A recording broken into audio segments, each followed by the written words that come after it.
Okay, yes, I am. Hi, I'm just going to talk a little bit about artists of the day, Pablo Picasso and his partner George Braque, who are credited with Cubism, the style of Cubism that was popular at the early part of the 1900s.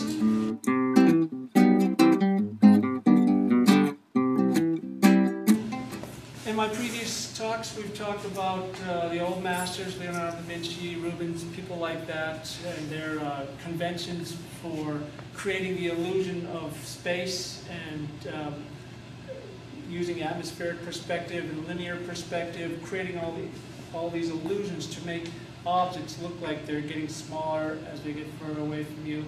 And then with the Impressionists, we had the idea of photography relieving the artist of the slavish duty, supposedly, of creating realistic imagery and like.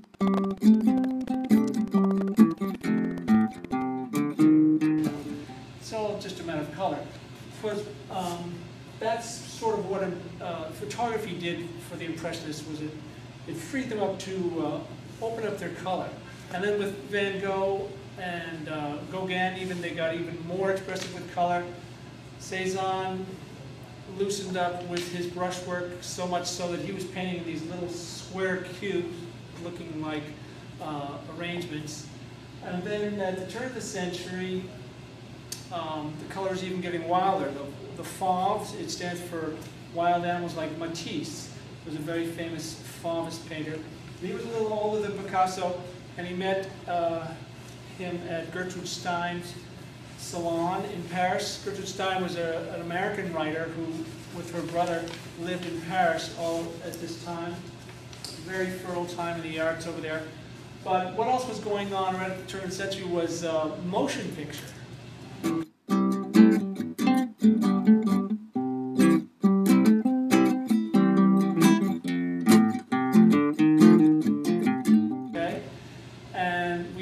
Movement in the imagery. So not only were the artists competing with photographs and saying, you know, well, how is a painting different from a photograph? Now they're saying, well, how is a painting different than a movie? You know, and this is a still image, but still, why do we have to just make pictures all the time? What does a movie do? If you have a movie of a train or a horse, it's something moving around, so you're showing multiple views and sides of this image. And that's sort of what Cubism is about.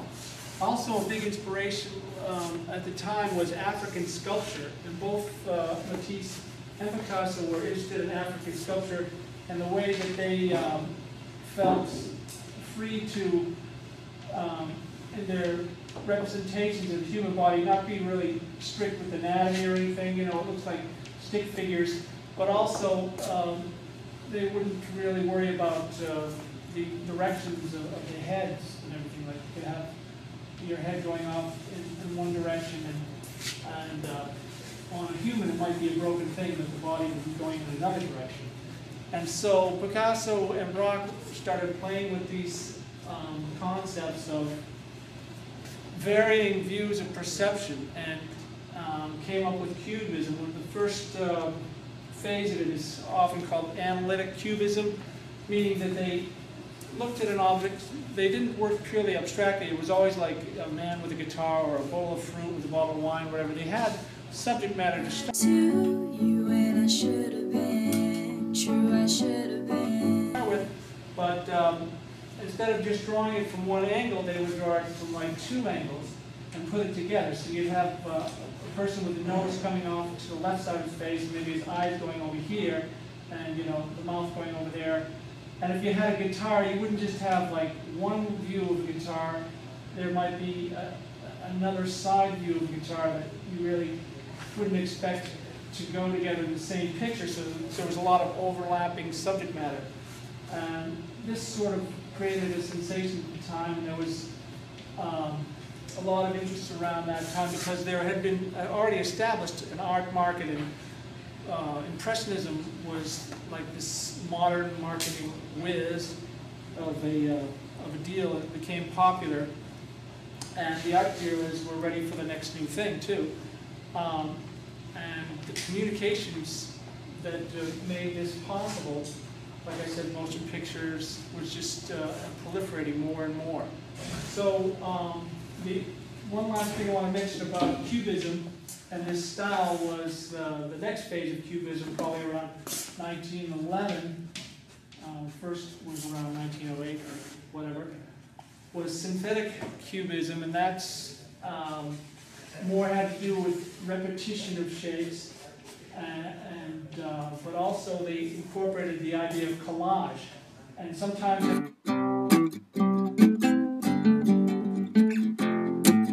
would take pieces of newspaper, like the Paris News, and they'd have those letters, those texts there that were in the image, but then they'd still go over and do an outline of a guitar, let's say, if they're doing a guy with a guitar, on top of it, so that you could still see the Paris newspaper flat. It wasn't supposed to be an illusion of a newspaper. It was supposed to break up the picture plane and reinforce this idea of flatness.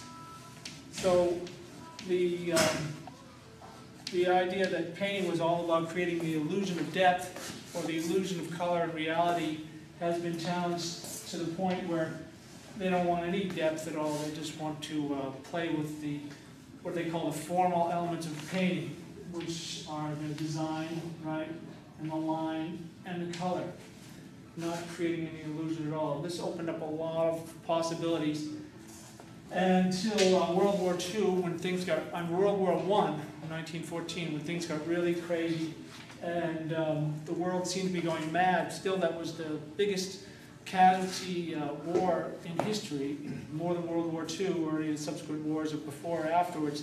More people died in World War I, and the artists started going a little nutty themselves, and that started the Dadaist and the Surrealist movement, which we may talk about later. But that was like the real heyday, right after motion picture was invented, and right before World War I was this Cubist revolution that changed art as we know. Thank you very much.